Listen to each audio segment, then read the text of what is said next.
Aya ni amagambo y'ubwenge kandi ayagenewe abanyabwenge gusa, kuko amagambo y'ubwenge yumva abanyabwenge. Reka dukomeze. Bagezeho amagambo y'ubwenge nkangahe. Ijambo rya mbere, ubumenyi buruta ubundi ni ukwimenya, kuko iyo wiyizi ntiwakwifuza kuba undi. Ubumenyi buruta ubundi bumenyi ni ukwimenya, kuko iyo wiyizi ntiwakwifuza kuba undi. Cyongeyeho ubuzi intege nke zawe, ubuzi n'imbaraga zawe, kandi iyo uzi intege nke zawe umenya kwitwara neza mu banyembaraga, kandi niyo uzi imbaraga zawe aho naho umenya kwitwara neza mu banyentege nke. Dukomeze. Umutuzo uruta iyindi mituzo ni ukwiyakira, kuko burya iyo utiyakiriye nubwo wagira ibya mirenge ntabwo ushobora gutuza, kandi nubwo wagira ibyo wifuza byose, ariko iyo utariyakira uko umeze n'ukuri nta mutuzo wagira. Rero umutuzo uruta iyindi mituzo yose ni ukwiyakira, ukiyemera uwo uri we. Ijambo rikurikiraho, impirimbanyi nziza niharanira amahoro. Ibindi byose waharanira udaharanira amahoro ntacyo biba bimaze. Rero impirimbanyi nziza niharanira amahoro, kuko amahoro aruta byose. Twakomeje. Ijambo rikurikiraho, umunyabwenge uruta abandi banyabwenge numeze gute? Ni uwita ku iherezo ryiwe. Uwo ni we munyabwenge. Itangiriro riroroshe, kuko akenshi iyo tubaho itangiriro ryacu ntabwo tuba twarariteganije, kandi nta nubwo tuba turizi. Ariko iyo turiho rero biba bidusaba kwita ku iherezo ryacu. Rero umunyabwenge ni uwita ku iherezo ryiwe. Nimura n'ibibazo unyigisha gutuza, nyigisha ubwenge uncisha ukubiri n'ibituma nkugayisha mu ruhande rwawe mbariho. Ego dukomeze. Umuntu wikunda nyabyo ni ukunda Imana. Kwikunda ntibizatuma uzabaho iteka ryose. Gukunda ibyo ufite ntibizaza kuramira mu gihe uzaba urengezwa n'abantu bakujyana ku mva yawe. Ariko umuntu wenyine gusa uzagira icyo akumariye muri uwo mwanya ni Imana. Ni ukuvuga ngo wikunda nyabyo ni ukunda Imana, kuko ibindi byose ukunda ntacyo bizakumarira, ntibizanakuramira. Rero bisobanura ko uwikunda nyabyo ni ukunda Imana.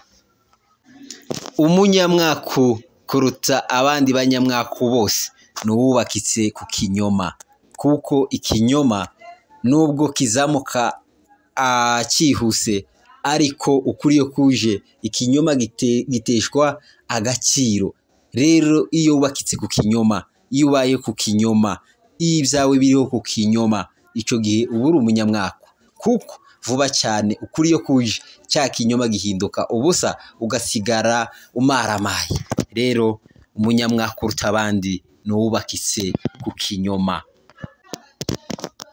Umukene kuruta abandi bakene bose ni ukenye amahoro. Iyo ukenye amahoro uba ukenye byose. Nubwo wagira amazu, nubwo wagira amafaranga, nubwo wagira urugo rwiza, nubwo wagira inshuti nyinshi kandi zikwitaho, ariko udafite amahoro yo mu mutima uba uri umukene uruta abandi bakene bose. Nubwo warya ubusa, nubwo watura habi, nubwo wagira ibibazo bikomeye, ariko ufite amahoro yo mu mutima, ni ukuri uba uri umukire. Rero umukene uruta abandi ni ukenye amahoro. Rero duharanire amahoro. Umunyamahirwe kuruta abandi ni uwishimirwa n'Imana. Si uvugwa n'abantu neza, si utunze ibya mirenge, si ubona ibyo umubiri we ushaka cyangwa umutima we wifuza, ahubwo umunyamahirwe ni uwishimira Imana. Niko n'ijambo ry'Imana ribivuga. ikavuga imfura zo mu isi cyangwa se abera bo mu isi, nizo mfura zonyine Uwiteka yishimira. Ni ukuvuga ngo iyo Uwiteka kwishimira uba uri umunyamahirwe, uwo niwe munyamahirwe wenyine. Umpe gutuza mwami wanjye muri iyi si yuzuyemo imivurungano, no mu gihe mpiriwe nkabona ibinezeza mukiza, uninde gusamara mpore nkubahisha n'umugisha. Dukomeze. Umuyobozi mwiza n'uyoborwa, ariyo mpamvu rero bashyiraho ba konseye, abajyanama, kugira ngo babafashe mu nama, kandi izo nama si ikindi, izo nama ni ukubayobora. Rero umuntu wumvira inama z'abandi, uwo niwe muyobozi mwiza. Rero umuyobozi mwiza n'uyoborwa, si uyobora. Nyakubahwa mwiza ni uwubaha abandi, kuko iyo wubaha abandi nawe urubahwa. Ibyo utanga nibyo uhabwa. Rero nyakubahwa mwiza ni uwubaha abandi, nuzi kubaha abandi, nuzi guha abandi agaciro, uwo niwe nyakubahwa mwiza. Naho uwubahwa atubaha abandi, uwo ntaba ari nyakubahwa, uwo gusa ni akantu uba umushyiriyeho, ni agatitere ariko katamukwiye. Ubugome buruta ubundi bugome ni ukwanga ugukunda. Ubugome burenze ni ukwanga ugukunda.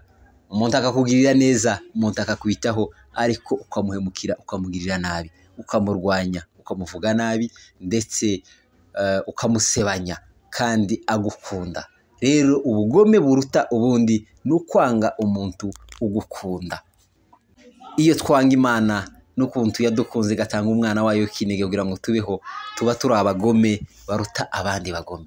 Rero uwanga umukunda, uwo ni umugome uhekera abandi bagome.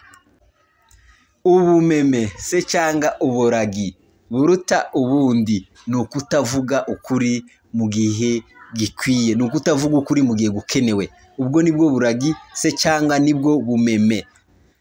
Rero nimba utavuga ukuri mu gihe gukenewe, nimba utavuga ukuri mu gihe wiyambajwe nk'umuntu uzi ibyo abazwa, icyo gihe uba uri ikiragi kiruta ibindi biragi, kiruta ibitavuga. Rero umuntu utavuga ukuri mu gihe kuri ngombwa, icyo gihe aba ari ikiragi kiruta ibindi biragi zose. Dukomeze. Umunyamakenga kuruta abandi n'utishora mu rugomo, uwo niwe munyamakenga.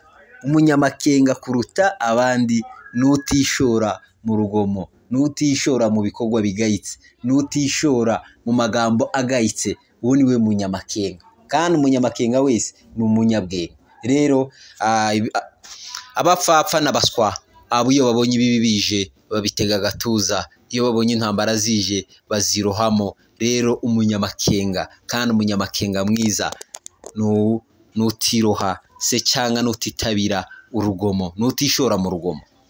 Impura n'ibibazo nyigishe gutuza, nyigisha ubwenge ucisha ukubiri n'ibituma nkugahisha, mu ruhande rwawe mbariho nguma. N'umugisha Yesu ujya unyibutsa gushima. Impura Yego ubupfamatwi buruta ubundi ni ukutumvira ijwi riguhamagarira kwihana. Ubwo nibwo bupfamatwi buruta ubundi bwose, ni ukutumvira ijwi ryose riguhamagarira kwihana, riguhamagarira guhinduka, riguhamagarira kuba mwiza. Rero icyo nicyo gipfamatwi kiruta ibindi byose. Ibyago biruta ibindi ni ukutazabona ubugingo bw'iteka ryose. Ibyo nibyo byago biruta ibindi byago byose. Naho ibindi byago byose ni rusange, ibindi byago byose ni biba birangira, ariko ibyago biruta ibindi kandi bidahindurwa. Ewe uyu munsi wabura imodokari, ejo ukagura indi. Uyu munsi inzu wayibura, ejo ukabona indi. Ariko ibyago biruta ibindi ni ukutazabona ubugingo bw'iteka ryose. umubeshi mukuru n'uwibesha amahoro. Umuntu wibesha amahoro ati ntacyo mbaye nguwe neza, nubwo abantu bonanga, nubwo notandukana n'inshuti n'abavandimwe n'imiryango, nguwe neza merewe neza kandi ari ntayo ufite. Uwo niwe mubeshi uruta abandi. Capu nakagaruka.